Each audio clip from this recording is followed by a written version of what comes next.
This episode of Techno Buffalo is brought to you by Netflix. Welcome back to another episode of Rumor Roundup. This is the show where we round up all the rumors from the wide world of technology. Even though the iPhone 5 was announced last week, it doesn't stop the Apple rumor mill from churning.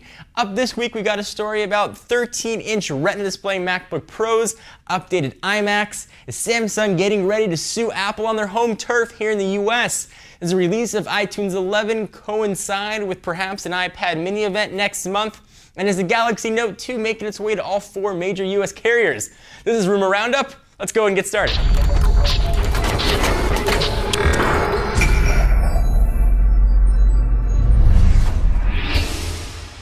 So the ink has barely dried on the ruling of the Samsung and Apple court case. Samsung being forced to pay over $1 billion. We'll see how that shakes up though once all the appeals are done. But Samsung definitely is going to have to get their checkbook ready.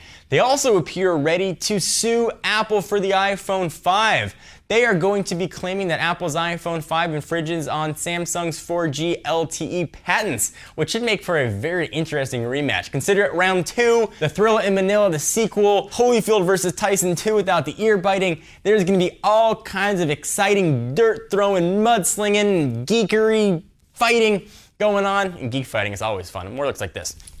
Samsung presumably will be seeking equal or more than what they had to pay out in the first round. Apple appears to know that they may be guilty, and already are rumors that there's been talks of a pre-settlement coming into play. But I doubt Samsung's in the mood to play nice, especially after they just got a little slap around. So one of the hottest phones coming this year is the Galaxy Note 2. We saw it at IFA, and supposedly it's going to be making its way to all 4 US carriers. Yay! The Galaxy Note 1 was initially carried by AT&T, T-Mobile got into the fray, and Samsung and Sprint users were left looking longingly at those two. That mistake though appears to be rectified. Samsung said, hey, you want to carry our behemoth phablet, our tone. Everybody loves this giant phone. If you want people to look at you funny, this is going to be the phone for you. And coincidentally, it's probably the phone that I'm most excited about this year. I'm not the biggest fan of TouchWiz, but what Samsung has done with their S Pen looks to be really incredible. It's a totally redesigned S Pen.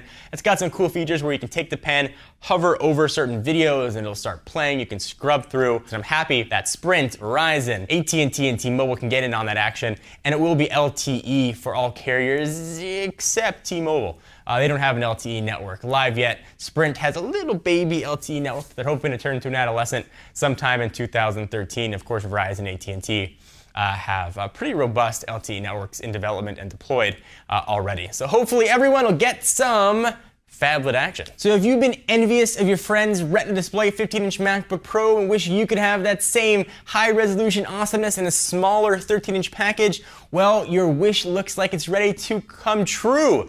DigiTimes, which has a spotty-ish record reporting Apple news, is claiming that Apple suppliers are already shipping these 13-inch Retina display panels, so hopefully we are geared up for a refreshed MacBook Pro sometime in the next few weeks.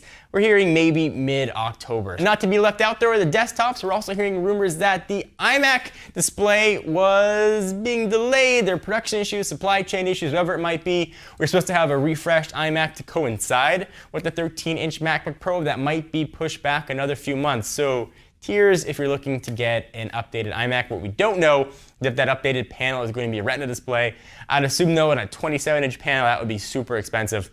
Unless people want to pay Mac Pro prices for an iMac, I wouldn't look for that to be any sort of Retina display. Although it should have maybe an increased resolution, but not awesome Retina-ness. So I want to take a quick break to thank our friends, sponsors, and overall awesome peeps ads. Netflix. You know them, you love them, you watch movies from them. This is your chance to go ahead and get signed up with them. Netflix streams TV shows and movies directly to your home, saving you time, money, and hassle. As a Netflix Unlimited member, you can instantly watch TV episodes and movie streaming directly to your PC or Mac, or right to your TV with your Xbox 360, PS3, or Nintendo Wii consoles. Watch as many movies as you want, anytime you want, and you can cancel anytime. So if you're a fickle pickle, you've got that option as well. For a limited time, get a free 30-day trial membership. Go to netflix.com/buffalo and try out right now. If you're in the UK or Ireland and you're wondering why you couldn't get your Netflix on, well, I have good news for you. Viewers there can get the same free trial as the US. Just go to netflix.co.uk/buffalo or netflix.ie/buffalo, and you are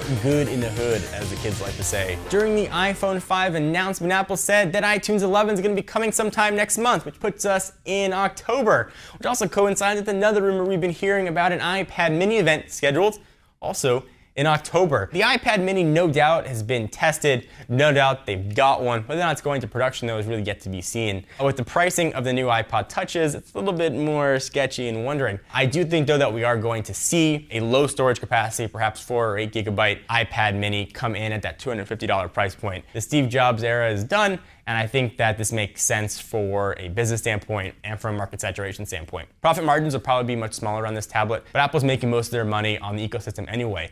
More tablets in more hands mean more people buying apps, more people buying movies, more people playing games. Everything that Apple sells you, that's another way for them to do it. You guys excited about the iPad mini? Honestly, I can care less about it. I mean, it'd be neat to have, but I'd still probably use my good old-fashioned regular iPad for my travel. I like that bigger screen. My eyes are getting bad, probably from staring at screens all the time. I need like a 15-inch tablet. I need like a big screen TV that I can just carry on my shoulder like an old school boombox. That'd be cool. Thank you guys for watching another episode of Rumor Roundup. Be sure to check us out at technobuffalo.com for the latest tech news, reviews, and opinions. I'm your host, John Rettinger. I'll see you guys next week.